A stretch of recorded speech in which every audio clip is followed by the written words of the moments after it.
하나님, 말씀이 단비처럼 이슬비처럼 메마른 우리의 가슴과 삶에 촉촉이 젖어드는 하나님의 은혜의 시간이 되도록 우리 한 사람 한 사람 품어주시고 붙들어주시고 축복하여 주옵소서. 예수님의 이름으로 기도합니다. 아멘. 오늘 본문 제목을 천천히 피어나는 생명 그랬어요. 생명은 서두를 수 없죠. 아무리 바쁘다고 1살짜리를 3살짜리로 급히 길러낼 수는 없죠. 천천히 피어난다는 말은 만들 수 없다 그런 말이죠. 만들 수 없다. 만들 수 없다는 말은 스스로 자라나는 것이죠. 근데 스스로 자라나는 것은 어떻게? 하나됨으로. 생명을 막 열심히 노력하고 애쓴다고 생명이 잘 만들어지거나 빨리 만들어지는 것이 아니라 하나 되는 만큼 생명은 자라나요. 그래서 좋은 부모는 항상 아이가 자기가 부모가 이렇게 하나임을 느낄 수 있도록 그렇게 해주죠. 뭘 잘하고 못하고가 아니라. 그래서 우리가 음식을 먹잖아요. 음식물은 우리와 다르죠. 근데 음식물을 우리가 먹으면 음식물이 우리와 하나가 되어줌으로 우리의 생명이 자라죠. 이 공기는 우리가 아니죠. 그런데 이 공기를 호흡함으로 이 공기가 나의 생기가 되어서 이렇게 생명이 피어나는 것이죠. 오늘 본문은 이 법정의 최후 진술, 클로징 스테이트먼트예요. 그렇게 보는 것은 제가 보는 것입니다. 그렇게 보는 다른 분들도 있는지는 모르겠어요. 근데 그게 제가 봤다고 꼭 맞는 건 아니죠. 그러니까 그렇게 보는 것이 맞는가 하는 점검이 필요합니다. 그 어떻게 점검할 수 있어요? 지금 우리는 이사야서의 결론 부분에 마지막 부분에 들어와 있죠. 그러니까 마지막 부분이니까 이때까지 말씀하신 것을 이제는 강조하고 끝나겠죠. 그러니까 이 이사야서의 흐름을 살펴보면은 지금 이 본문이 우리가 보는 대로 이 남은 자들과 종교주의자들의 최후의 진술인지 아닌지 하는 것을 볼 수가 있죠. 그리고 이 본문이 헷갈리는 분들, 이 본문을 읽었는데 이게 남은 자들의 얘기 같기도 하고 이 종교주의자들의 얘기 같기도 하고 헷갈리는 분들은 염려하지 마십시오. 종교인들입니다. 걱정할 게 하나도 없습니다. 내가 종교인이다 그건 염려할 바가 아니에요. 내가 종교인인데 종교인이다고 확실히 알아야지 내가 돌이키고 싶은 마음이 생기죠. 문제는 자기가 종교인인데 종교인이 아니다라고 생각하고 있으면 그건 큰 문제죠. 그러니까 이번 본문이 나는 굉장히 헷갈렸다 그러면 나는 종교인이다 그렇게 아시면 돼요. 옆에 자기 종교인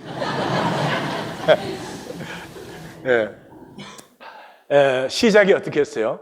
내가 자식을 양육하였는데 그들이 나를 거역했다. 그래서 이스라엘은 알지 못하고 내 백성은 깨닫지 못한다. 이렇게 했으니까 이사야 전체를 읽어가는 이유는 뭐예요?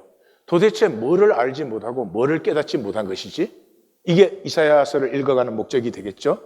근데 답이 바로 나옵니다. 이 장에서 말일은 하나님 나라가 완성될 때, 임할 때 시온이 모든 산 위에 높아지고 만방이 그리로 모여든다. 그리고 칼을 녹여서 호미를 만들고 창을 녹여서 낫을 만들고 다시는 전쟁을 안 하는 게 아니라 전쟁 준비조차 할 필요가 없어진다. 근데 그게 어떻게? 왜냐하면 토라가 시온에서 말씀이 예루살렘에서 나오기 때문에.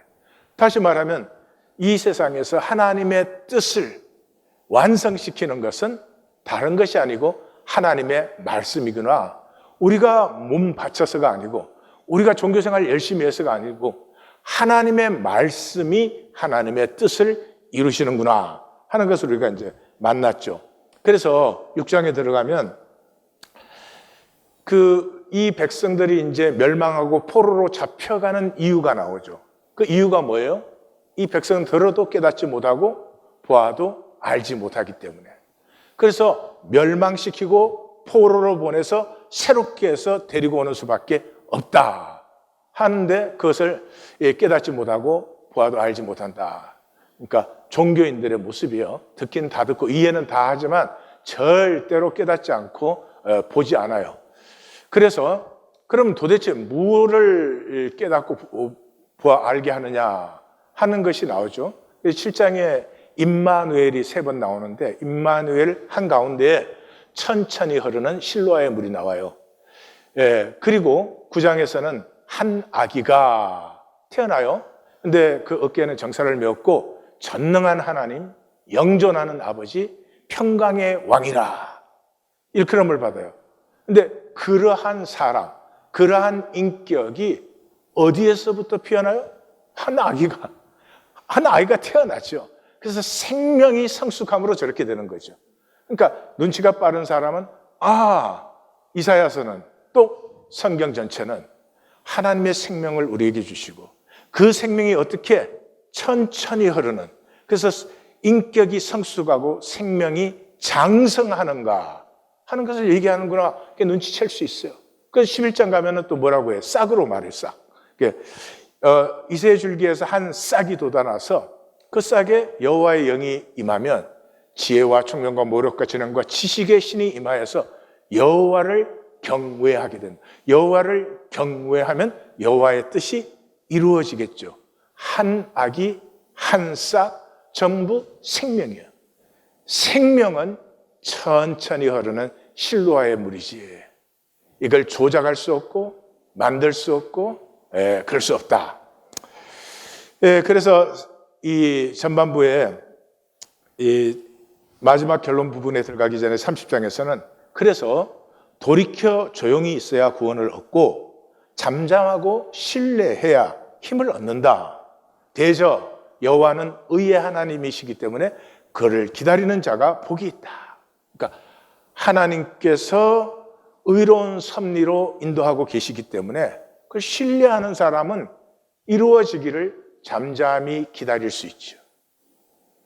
종교인들은 자기들이 종교 의식을 하면 모르겠어요. 금식 기도를 하면 부흥회를 크게 하면 그러면 하나님의 역사가 일어난다. 그러면 하나님이 우리에게 디펜드 돼 있잖아요. 그것이 아니고 생명의 사람은 하나님의 창조와 섭리와 경륜은 당연히 어려우시기 때문에 잠잠히 기다릴 수 있는 사람이다. 이게 한 걸음 더 나갑니다. 이제 후반부에 들어가면. 그래서 36장에서 39장이 전반부 결론 부분이죠. 이게 701년의 위기, 아수르의 예루살렘이 포위당한 때를 얘기하고 있는데 여기 주제는 그러므로 종교는 멸망한다 하는 것이에요. 결론이 뭐라고요? 종교는 멸망한다. 그래서 36장에서 39장을 보시면 36장은 전부 랍사게의 말이에요. 랍스타가 아니에요. 랍사게. 랍사게의 말인데 랍사게의 말은 전부 상황에 대해서 얘기하는 거예요. 잘 봐라. 이 상황이 너희가 구원받겠냐? 잘 봐라. 너희가 아수르에 이길 수 있는 상황이 아니다라는 거예요. All about situation. 그리고 37장에 가서 구원은 종교가 아니라 말씀과 임재로. 이때 유다의 46개 성읍은 이미 다 멸망했어요. 거기서 피난민들이 예루살렘으로 다 들어왔기 때문에 예루살렘은 그냥 사방의 사람이에요. 랍사게의 말에 의하면 자기들 소변을 받아먹을 정도로 그런 형편이에요. 그런데 이 예루살렘은 그때 뭐 하고 있었어요? 매일 부흥회하고 있었어요. 매일 부흥회. 그래서 이사야 선지자가 시작 때 너희들의 짐승의 기름과 피에나 질렸다 그 말은 지금 그 당시를 말하는 거예요. 매일 밤 제물 잡아가지고 막 제사 드리면서 여호와여 애굽을 일으키시옵소서, 애굽이 도움으로 오게 하소서 이러고 있는 거예요. 그런데 랍사게의 말이 딱 들리자마자 히스기야는 여호와의 전으로 갔어요. 그런데 제사를 드린 것이 아니라 살아계신 하나님 임재 앞에 나갔어요. 그리고 그곳에서 여호와의 말씀을 받아요. 뭐라고요? 저들이 성에 이르지도 못하고 화살 한 대 쏘지 못하고 가까이 오지도 못하고 흉벽을 쌓지도 못할 것이라. 이게 임재예요. 하나님의 임재가 있는 곳에 하나님이 싸우시는 게 아니에요. 가까이 오지도 못하고 멸망해버려요. 그래서 이 18만 5천 명이 이 밤에 죽은 것은 아수르 역사에도 기록되어 있고 아수르 원통에도 기록되어 있고 그래요. 근데 어떻게 18만 5천 명이 하룻밤에 죽었는지는 설명할 길이 없으니까 뭐 쥐떼가 나타났다, 전염병이 나타났다고 어떻게 18만 5천 명이 하룻밤에 죽어요? 아니에요. 임재의 권능이에요. 그렇게 해서 예루살렘이 구원이 되었는데, 그러니까 이제 바벨론에서 축하 사절이 왔죠. 히스기야가 너무나 신이 나가지고 보물 창고도 보여주시고 막 그랬어요. 그랬는데 그게 총 결론이 뭐였어요? 왕은 만군의 여호와의 말씀을 들었소서. 구원 받았다고, 이제 상황이 좋아졌다고 말씀이 필요하지 않은 것이 아니고, 임재가 필요하지 않은 것이 아니고, 왕은 항상 임재와 말씀 앞에 있어야 되는데, 그러므로 바벨론 포로는 면할 수가 없습니다 하는 것으로 이사야서의 전반부가 끝나죠. 40장에서 66장은 이게 후반부인데요, 회복을 노래하죠. 위로하라, 너희는 내 백성을 위로하라, 이렇게 시작하잖아요. 그러면서 강조가 되는 게 뭐예요? 하나님이 창조주하다, 하나님이 섭리자다, 하나님이 이 모든 것을 경영하고 계신다 하는 것이 반복돼서 선포된 것이 기억나실 거예요. 그러면 하나님이 창조하시고 섭리하시고 경영하고 계시니까 나는 어떻게 해요? 그걸 그냥 받아들이면 돼요. 품으면 돼요. 인생을 망치는 이유가 여기에 있어요. 내가 나로 태어난 것, 이렇게 생긴 것, 지금 이런 모습으로 있는 것, 이런 상황에 있는 것, 이게 하나님의 선하신 섭리 안에 분명히 내가 있어요. 그런데 우리는 우리의 상황을 볼 때 하나님 관점에서 안 보고 세상 관점에서 봐요. 돈도 많이 있어야 되고 힘도 있어야 되고 이 정도 됐으면 출세도 해야 되고 모르겠어요, 하여튼. 그래서 하나님이 주신 그 상황을 품지를 못하고 내가 고쳐요. 매일매일 고치느라고 고생을 하고 있는 거예요. 그러니까 노력할수록 안 되는 거예요. 노력할수록 힘만 드는 거예요. 그래서 우리 시작할 때 이 이사야서 또 성경 전체의 중심은 생명이다 그랬죠. 이 생명과 인격의 최고 성숙한 상태가, 가장 아름다운 상태가 나의 나됨을 품는 것이에요. 지금 내가 이런 것이 그동안에 내가 못 받고 실수하고 잘못한 것이 있을지라도 지금 내가 이 모습으로 이렇게 있는 것은 이 분명히 하나님 뜻 안에 있는 것이지 하나님 뜻 바깥에 있을 수가 없어요. 그래서 내가 나를 용납하면서부터 내 상황이 새롭게 보이고 내 상황에 하나님의 새 일이 일어나는 거예요. 그래서 이것이 인격의 최고 성숙한 모습인데 이것을 선지서는 servant이라고 불러요. 설명 안 해도 여러분 이미 생각하고 계시죠? 겟세마네와 십자가. 어떻게 예수님이 사형을 당해야 돼요? 그런데도 예수님께서 나의 원대로 하지 마시고 아버지의 원대로 이루어지이다, 이렇게 품지요. 품었을 때 하나님의 가장 아름답고 위대한 뜻이 이루어졌죠. 그래서 이 후반부에 들어가면 종의 노래가 4번 나옵니다. 첫 번째 종의 노래가 뭐였어요?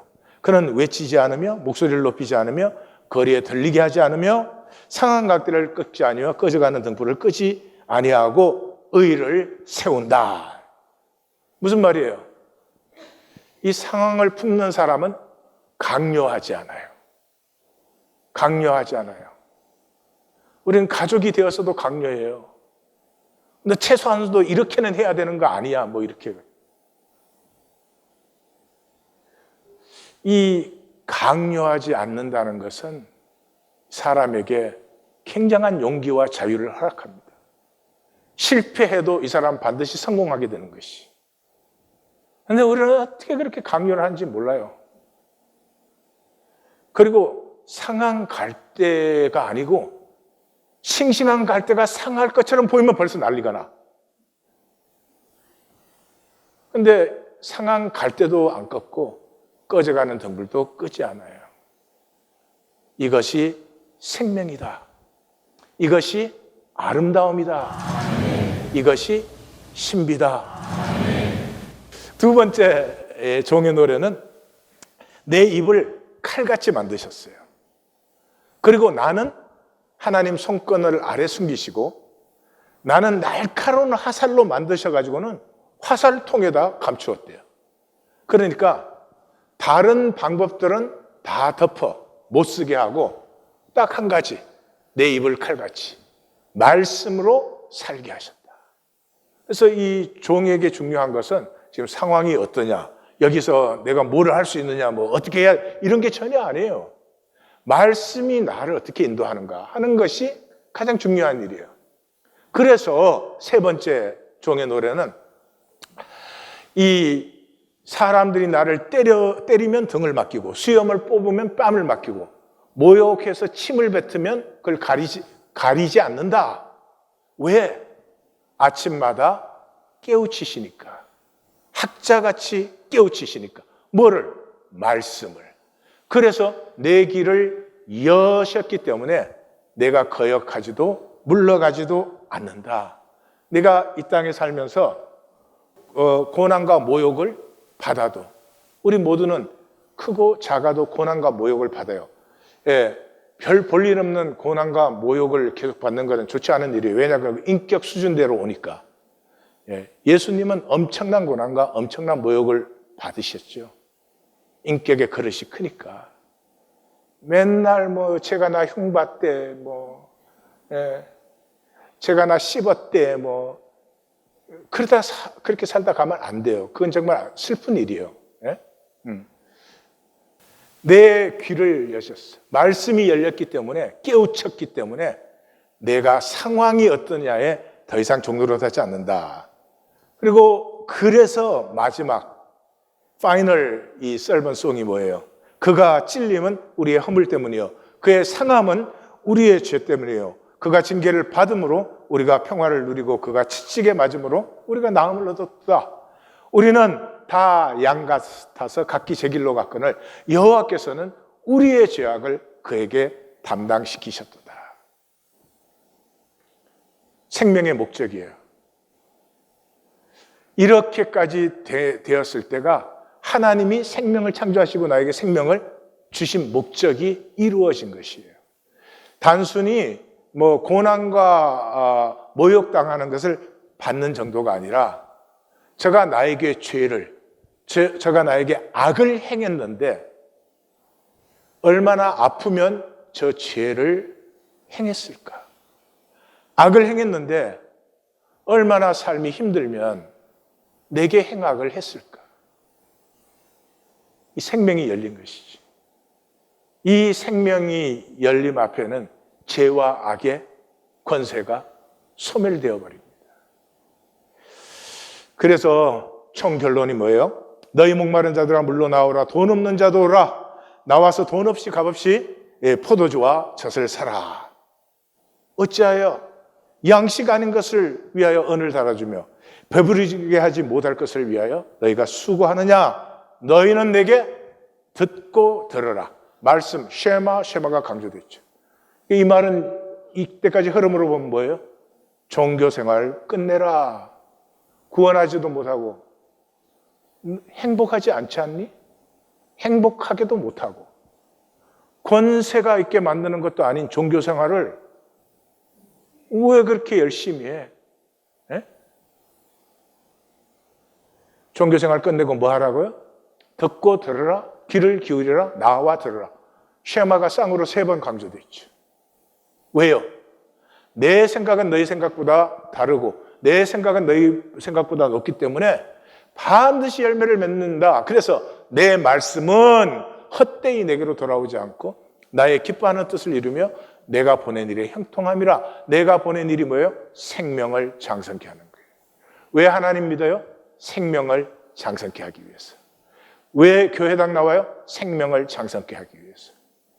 생명 장성하지 않는 짓은 하지 마십시오. 참 헛된 것이. 사람에게 보이는 제스처 하지 마십시오. 내 생명이 얼마나 귀한데. 여러분 뭐 주면 생명 바꿔주겠어요? 온 우주를 줘도 내 생명과 바꾸지 않을 거 아니에요. 그렇다면 생명을 장성케 하는 하나님의 은혜를 받을 일이지 사람 앞에 종교행위 할 것은 결코 아니다. 그래서 결론이 어디로 내려가요? 57장에 너희 종교생활은 우상숭배다. 왜? 58장 너희는 금식까지도 종교행위로 하지 않니? 예? 뭐 하기 위해서? 예루살렘의 기득권을 장악하기 위해서 금식까지도 종교행위로 하지 않느냐? 그래서 59장 시작하자마자 너희가 9번 나옵니다. 너희 죄악이 너희와 하나님 사이를 단절하였고 너희 죄가 가리고 하나님의 얼굴을 가렸고 너희가 듣지 않고 너희 손에 피가 묻었고 너희 손가락은 죄악으로 들었고 너희 입술은 거짓을 말하며 너희 혀는 악독함을 내는도다. 이 굉장히 아픈 말씀이죠. 남은 자들이 누구예요? 이 말씀을 품은 자들이에요. 품은 자들이. 종교인들은 절대 품지 않습니다. 제가 그렇지. 내가 참 악하지. 내가 부족하지. 그래도 교회당 댕기잖아. 나가잖아. 내가 기도하잖아. 하나님 믿잖아. 내가 하나님 부인하는 거 아니잖아요. 이 말씀이 가슴에 임해야 되는데, 스며들어야 되는데, 이 머리에서 다 해결해 버리는 거예요. 이 가슴에 들어오면 아프거든요. 굉장히 아픈 말씀이잖아요. 그런데 이 말씀을 받는 사람들이 있었다. 그 사람들이 남은 자들이다. 이 남은 자들이 그래서 우리를 9번으로 받아요. 하나님 말씀하신 대로. 우리를 9번 고백하면서 우리가 여호와를 배반하고 속였고 우리가 여호와를 불순종하였고 배역하였다. 남은 자는 훌륭한 종교 행위를 하는 사람 아닙니다. 자기 전체를 들여서 희생하는 사람이 아니라 아픈 말씀을, 가슴 아픈 말씀이지. 말씀은 아플 수밖에 없겠죠. 그 말씀을 어린아이같이 순전하게 가슴에 받는 사람이에요. 종교인들은 참 저는 이해가 안 가요. 매주일 교회당을 나오고 온갖 종교 행위를 해요. 온갖 종교 행사에 참여해요. 그러나 가슴에는 절대로 말씀을 두지 않습니다. Something else. 대개 돈이 들어있죠. 돈은 좋은 건데 죽을 때까지 쓸 수 있어요. 죽으면 돈은 아무 소용이 없는 것이에요. 다시 말해서 생명과는 무관한 것이에요. 생존에는 도움이 되는데 생명과 돈은 아무런 인과관계가 없는 것이에요. 잘 보시고 쓰면 되지 왜 가슴에 돈을 두냔 말이에요. 예수님 말했잖아요. 너희는 하나님과 돈을 겸하여 섬길 수 없다 그랬잖아요. 겸하여 섬기지 말라가 아니에요. 겸하여 섬길 수 없다. 가슴에 하나님이 계시면 가슴에 돈을 두지 않았을 거고 그러면 생명을 고결하게 장성하게 갖고 갈 것이고 만약에 가슴에 돈을 두었다면 그냥 종교생활 하겠죠, 평생에. 자, 여기까지 오시면 이제 눈치가 탁 트이시죠.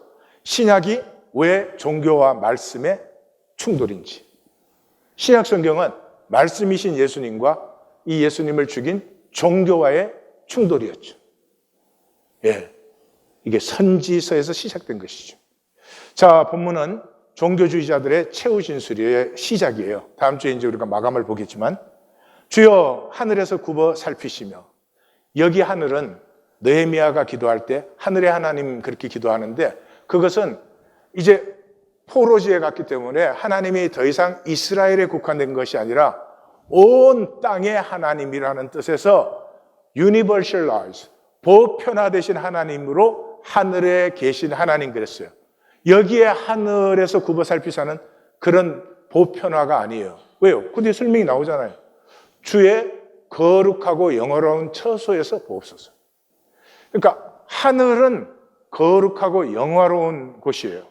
그런데 지금 황폐하고 보잘것없는 이 예루살렘은 더 이상 거룩하고 영화롭지가 아는 거예요. 이게 뭐예요? 종교의 이원론이에요. 옷을 잘 입고 교회에 들어오면 그 사람이 아주 사람이 괜찮게 보여요. 그런데 노숙인이 교회에 들어오면은 왠지 그렇게 귀하게 안 보여요. 현상 때문에 본질을 다르게 보는 것이죠. 그래서 이 하나님은 하늘에 계시는데 이 땅에 있는 시온을, 처소를 이렇게 버려두고 있기 때문에 이제 도대체 어디 계십니까? 주의 열성과 능하신 행동이 지금은 어디에 있습니까? 그리고 이 종교인들은 결국은 굉장히 자기 이기주의예요. 자기 중심이에요. 자기뿐이에요. 예, 다른 사람이 다 잘못돼도 자기가 잘 되면 괜찮은 거예요. 참혹한 사람들이에요. 그런데 무의식적으로 나오죠. 내게 거쳤습니다. 지금 유대와 예루살렘이 얼마나 어려운데 우리에게 거쳤습니다 아니에요. 내게 거쳤습니다. 이게 제가 볼 때 이제 키예요. 뭐가요? 주의 베푸시던 강구한 자비와 사랑이 내게 거쳤습니다. 나 지금 힘들다 이 말이죠. 그래서 이 종교는 항상 이원론적이에요. 예, 교회당에 왔을 때는 거룩해. 바깥에 나가면 거기는 세속적. 그건 왜? 내로 생각하기 때문에. 내는 하나님을 몰라요.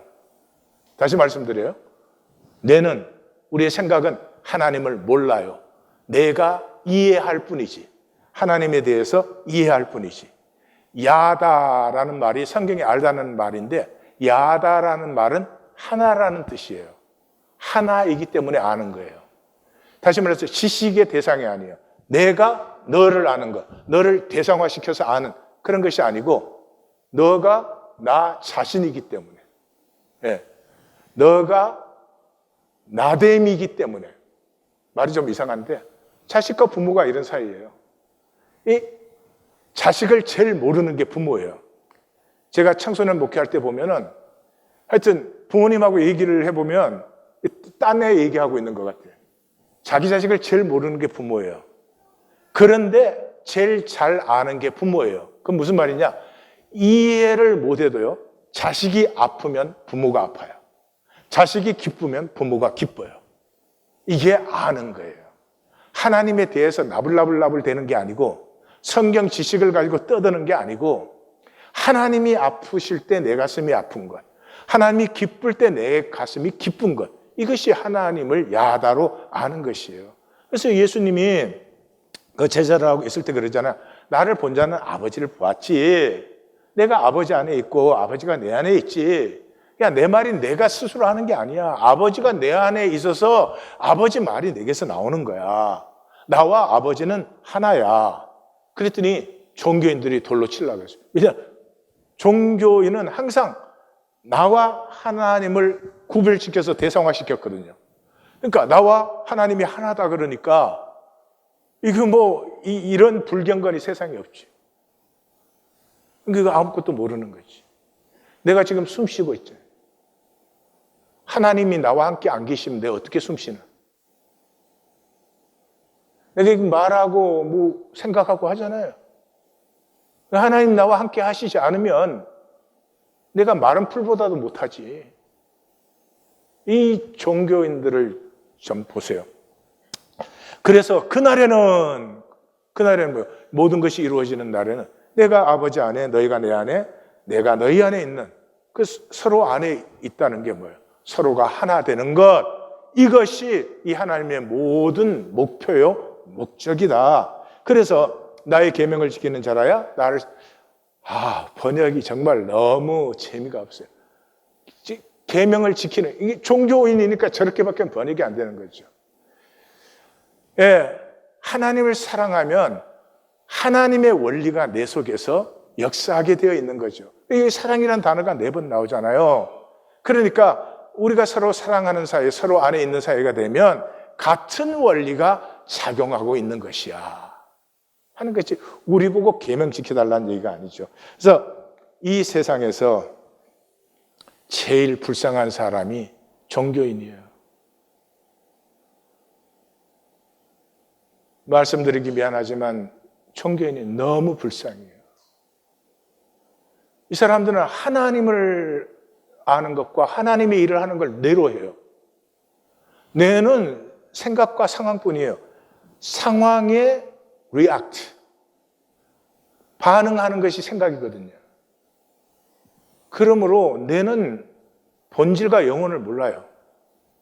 그래서 이 뇌는 임재 불감증이에요. 임재를 전혀 못 느껴요. 그렇기 때문에 가치가 안 느껴져요. 가치가 안 느껴지기 때문에 하나님을 가슴에 두지 않아요. 가슴에 딴 것이 있는 것이죠. 모든 것 이전에 하나님을 알고 생명을 살고 생명 피우기를 원한다면은 3기본을 하십시오. 3기본이 특별한 건 아니에요. 그냥 몸부림을 치다 보니까 우리가 발견한 우리 길이에요. 다른 길도 있겠죠. 3기본은 임재로 들어가는 터널 같은 것이에요. 그 터널을 지나가면 이쪽에서는 현상뿐이었는데 저쪽에는 현상 밑에 모든 입체 세계가 열리는 거예요. 임재의 세계가 열리는 거예요. 근데 그 터널을 지나가는 것은 이 가치가 느껴져야 되는 거거든요. 주님의 기도 하루에 3번 해라. 이 할 때 가치가 느껴져야 되거든요. 그 하나님의 나라를 사모하는 가슴의 아름다움이 느껴져야지 계속 같이. 이게 말의 소리로 되는 일이 아니죠. 그래서 종교인들은 하나님의 일을 몰라요. 사람의 일밖에 없어요. 소자에게 냉수 한 그릇을 주어도 내 이름으로 주면 복이 된다고 했는데요. 교회당에 나와서 이 많은 일을 하는데 전부 자기 이익으로 해요. 그러니까 하나님의 일이 없어요. 자기 이익밖에 없는 것이죠.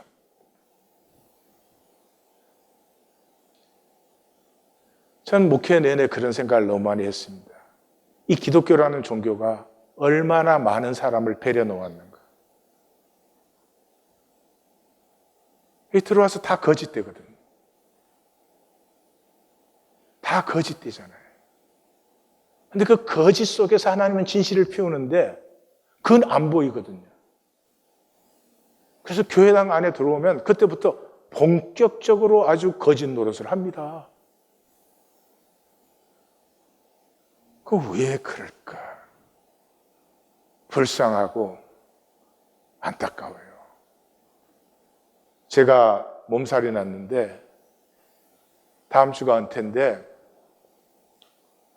하나님은 이 가운데 분명히 교회를 세우십니다. 그건 제가 알아요. 왜냐하면 이 가운데 남은 자들이 있기 때문입니다. 그런데 교회를 세우시는데도 결국은 끝까지 종교 생활로 갈 사람들이 있을 것 같다. 제 믿음이 적은 건지, 제가 이 혀에 바늘이 돋고 입맛도 사라지고 어쩌면 100%가 다 구원을 받아야 된다는 것 자체가 제 욕심이기는 하지만은 그럼 하나님이 목회로 섬기도록 하셨으니까 그게 제가 부를 수 있는 욕심인 것 같아요. 그런데 정말로 어떻게 도와야 될지를 모르겠어요.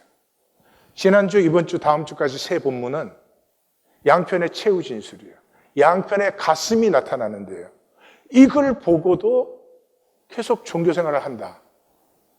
이건 이해도 되지 않고 제가 볼 때는 불가능한 일인데도 그렇게 계속할 것 같은 불안한 마음이 들어요. 왜냐 그러면 이 땅에 살면서 돈에 중독이 되어서 돈은 욕심 부려서 좋은 것도 아니고 욕심 부린다고 많이 오는 것도 아니고 욕심을 부려서 복된 것도 아니고 그런 것인데 그게 중독이 돼버리면 이 생명 본성을 잃어버리는 것이죠. 그것이 안타깝습니다. 16절 우리 번역에는 빠져있고 대부분의 영어 번역에는 나와 있는데 여기 키라는 히브리어로 시작됩니다. 키는 indeed, 참으로 두말할 것도 없이 의심할 것 없이 주는 우리의 아버지시라. 아브라함은 우리를 모르고 이스라엘은 우리를 인정하지 아니할지라도. 그러니까 이건 뭐죠? 지금 이 종교주의자들의 최후 진술에서 남은 자들을 인용하는 부분이에요. 우리 지난주 본문에서는 이 남은 자들의 최후 진술에서 홍해를 가르던 하나님, 기품 속에서 말이 광야를 달린 같이 하던 하나님은 지금 어디 계십니까? 라고 하는 걸 이제 인용했던 것처럼, 그죠? 최후 진술이니까 내 주장을 말하고 상대방은 이렇게 말하는데 그건 틀렸습니다 하는 걸 말하는 거죠. 그래서 종교주의자들이 남은 자들을 인용하는 거예요. 근데 인용할 때는 뭐를 인용하겠어요? 가장 잘못된 것. 이건 말도 안 되는 것이다 하는 걸 인용하는 것이에요. 그게 뭐냐 그러면 가르는 이방인 개종자들이에요. 남은 자들 중에 많은 부분이 가르였을 거예요. 이 가르들이 귀한 자들 중에 가르가 더 많았거든요. 신기한 노릇이죠. 그러니까 이 종교주의자들이 저들이 이방인인데 아브라함의 자손 아닌데 쟤들은 이스라엘의 12지파 아니잖아. 이래가지고 54장에서 하나님이 벌써 고자든 이방인이든 내 언약을 굳게 지키는 자가 내 자녀다 그랬는데 이방인의 뜰을 만들어가지고 예수님 때까지도 이방인의 뜰까지밖에 못 들어오게끔 이렇게 굉장히 못된 짓이죠. 내 집은 만민이 기도하는 집이라고 그랬죠. 만민이 누구든지 나올 수 있는 집이라고 했는데 자기네들이 여기를 딱 가려가지고 구분한. 왜 종교인들은 이런 일을 해요? 종교인의 실제는 힘과 돈이에요. 지금 이 페르시아는 예루살렘과 성전을 어마어마하게 지원하잖아요. 에스라 7장을 보면은 이 성전과 예루살렘을 위해서는 필요한 모든 것을 공급해라. 그 다음에 소금은 정량이 없다 그래요. 그 소금이 그때는 현금이에요. 그렇게 물질과 지원이 쏟아져 나오니까 그걸 에스라, 이 느헤미야, 이 사람들이 기득권을 잡고 있는 게 너무 못마땅하지. 그래서 자기들이 그 기득권을 확보하기 위해 가지고 종교적인 쓸데없는 구분과 계율들을 이렇게 세워가지고 왜 우리말을 왜 안 듣냐 그러는 거예요. 그 가르는 뭐라고요? 여호와 주는 우리 아버지시요. 옛날부터 하나님이 창조하셨으니까 옛날부터 주의 이름이 우리의 구속자이십니다. 그러니까 40장 시작하자마자 창조자, 섭리자, 경륜자 계속 나왔다 그랬죠. 예. 그랬는데 이제 이 종교적 구분을 가지고 자기들의 기독권을 이제 주장하는 것이죠. 예수님이 그래서 이 말씀하신 거예요. 영접하는 자, 곧 그 이름을 믿는 자들에게는 하나님의 자녀가 되는 권세를 주셨으니 이거 혈통이나 육정이나 사람의 뜻으로 나는 것 아니다. 오직 하나님께로 난 자들이. 하나님께로 난 자니까 하나님의 생명을 가졌죠. 참새는 다람쥐를 못 낳지요. 왜냐하면 참새의 생명과 다람쥐의 생명이 다르니까. 그렇지? 옆에 말이죠. 넌 다람쥐가 아니야. 그래서 17절에 여호와여 어찌하여 우리로 주의 길을 떠나게 하시며 우리의 마음을 완고하게 하사 주를 경외하지 않게 하시리나이까 주의 종들의 기업인 12지파로 돌아오소서. 이게 종교인이에요. 우습죠? 우리가 이렇게 해요. 그러니까 하나님이 우리에게 좀 잘해 주셨더라면, 조금 더 좋은 상황을 주셨더라면 우리가 얼마나 열심히 믿었겠습니까? 우리가 얼마나 하나님께 잘했겠습니까? 우리가 불순종하고 완고하고 불경건한 건 하나님이 잘못했기 때문에 상황을 왜 이따위로 만들어 두십니까? 하는 것이죠. 그래서 종교인은요, 자기 종교와 교리가 하나님보다 중요해요. 그 대표적인 예가 뭐예요? 이순신 장군 구원받았습니까? 요즘은 그런 사람 없을 것 같아요. 제가 40년 전에 목회 처음 시작했을 때 이순신 장군 구원받았다 그러니까 나 이단이라 그러더라고요. 같은 이식끼리 좀 봐줬다고.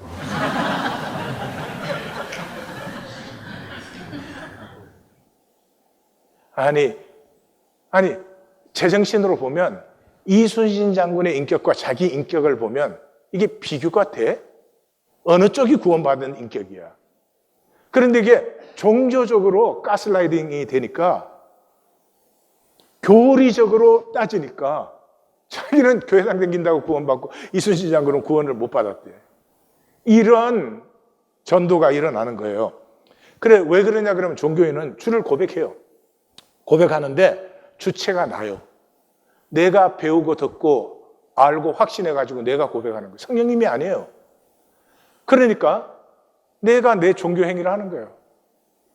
그러니까 뭐 예배도 내가 나오고 싶을 때 나오고 안 나오고 싶으면 안 나오는 거고, 내가 종교 행위를 해드렸으니까. 왜냐하면 이 종교 행위는 옳은 것이고 맞는 거잖아요. 종교의 진리는 절대적 진리니까. 그러니까 내가 종교 행위를 했으면 당연히 하나님은 내 뜻을 성취해야 되는 것이. 이게 아주 종교의 암이죠, 암. 그래서 사도 바울이 이 교회를 개척했을 때 뭐 이제 안식일이고 하려고 그런 게 중요한 게 아니다. 두세 가정이 모여서 말씀 나누고 떡과 잔을 나누면서 말씀과 주 예수 그리스도의 구원을 기억하는 삶을 같이 나누며 사는 것이다 했거든요. 그런데 율법주의자들이 와가지고 무슨 소리야? 어떻게 할례 안 받고 어떻게 구원받아? 안식일도 안 지키고 어떻게 하나님을 믿는다고 그래? 이렇게 들어오니까 바울이 제일 먼저 쓴 편지가 갈라디아서예요. 갈라디아서의 편지인데 인사도 없어요. 시작에 인사도 없어. 사람들에게서 난 것도 아니요, 사람으로 말미암은 것도 아니요. 그리고 본론 들어가는데 사람의 뜻을 따라 된 것도 아니요, 사람에게서 받은 것도 아니요, 사람에게서 배운 것도 아니다. 얼마나 안타깝고 답답하면 편지를 이렇게 썼겠어요. 그래서 이 포로기와 귀환기를 통해서 하나님이 하신 것은 말씀을 회복하신 거예요. 그러니까 말씀이 회복될 때 향기가 피어나는데 그 향기가 찬송이에요. 그래서 두세 가정이 포로지에서 모이니까 기도하고 찬송할 수밖에 없잖아요. 그래서 시편 150편 전체가 이 다 모이게 된 것이 포로지예요. 그 찬송하는데 150편의 총 요약이 1편이에요. 그 1편이 뭐예요? 복 있는 사람은 명품 사러 다니지 아니하며 중산층으로 보이려고 노력하지 아니하며 고급 식당과 리조트에서 먹지 아니하고 오직 하나인 교회를 즐거워하여 여기서 2단으로 가는구만. 오직 여호와의 토라를 즐거워하여 그의 토라를 말씀을 주야로 묵상해요. 그 말씀을 묵상하는 삶은 나무 같아요. 나무는 생명이잖아요. 빨리 자라게 뭐 이렇게 안 되잖아요. 그래서 말씀의 생명으로 나무가 자라듯이 그 생명이 자라는데 모든 일에 형통한 자리까지 나아간다. 18절, 19절은 이제 이 종교인들의 왜곡의 극치가 나타납니다. 주의 거룩한 백성이 성소, 우리는 땅이라고 되어 있는데 이 히브리는 it이 대명사예요, it. 그런데 대개 그 영어 성경 보면 holy place, 성소를 했을 거예요. 성소를 차지한 지 오래되지 않아서 우리의 원수가 우리의 성소를 유린하였기 때문에 우리는 다스림을 받지 못하는 자같이 주의 이름으로 일컬음을 받지 못하는 자같이 되었나이다. 이게 무슨 말이냐 그러면 성전이라고 하나 지어놨는데 이게 아무나 들락날락 하는 거예요. 이제는 경비가 있어요, 성벽이 있어요. 그러니까 뭐 이 이방인도 들어오고 여기가 뭔지 뭐 하는 데인지도 모르고 들어오고 이래요. 그런데 이들이 그동안에 말씀을 받은 자들이라면 모르고 들어와도 좋고 알고 들어오면 더 좋고 하나님의 백성이 하나 더 생긴 거 아니에요. 그런데 이 종교인들은 종교적 구분에 과민해져요. 자기가 옳기 때문에. 그래서 어떤 그 오순절 교인이 장로교회 가서 예배를 드리다가 너무 은혜가 돼서 할렐루야 아멘 그랬어요. 그러니까 안내 집사님이 오더니 여보시오 여기가 어딘데 함부로 할렐루야를 해. 종교적 구분에 과민해. 박수 치는 교회 가서 박수 안 치면 이상하고 박수 안 치는 교회에서 박수 치면 이상하고 그걸 신앙생활을 하는 거예요. 그래서 이제 오해의 극치 부분이 나타납니다. 그게 뭐예요? 64장 1절, 2절, 3절이죠. 루로 시작해요. 루는 if only. if only 주께서 하늘을 가르시면, 주께서 강림하셔서 주 앞에 산들이 진동하게 하시면, 그래서 불이 숲을 사르고 물을 끓게 하고 주의 원수들이 주의 이름을 알고 이방 나라들로 주 앞에 떨게 하시면, 이게 신의 산 일을 말하는 거예요. 주께서 강림하시되 우리가 생각하지도 못하는, 생각하다는 것은 예상, 과바, 예상도 못한 두려운 일을 그 시내산에서 임했잖아요. 행하시는 그때 산들이 주 앞에 진동하였나이다. 주님의 엄청난 역사를 이루시옵소서, 이렇게 말을 하는 거죠.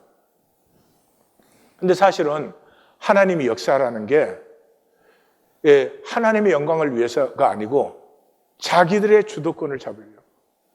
하나님이 그렇게 역사하면 저 모든 사람이 하나님이 얼마나 두려우며 함부로 성소에 덜락날락하는 게 아니라는 것을 알겠으며 자기들이 주장해온 그 기득권을 확정받기 위해서, 자기들이 하나님의 뜻을 섬기려는 생각보다는 하나님의 역사를 강요하여서 우리 종교의 옳음을 증명하는데 더 의도가 많은.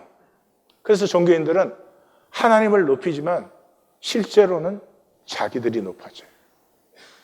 하나님 높입니다. 그 말이, 그런 말 많이 하는 사람이 이 안에서는 믿음도 있어 보이고,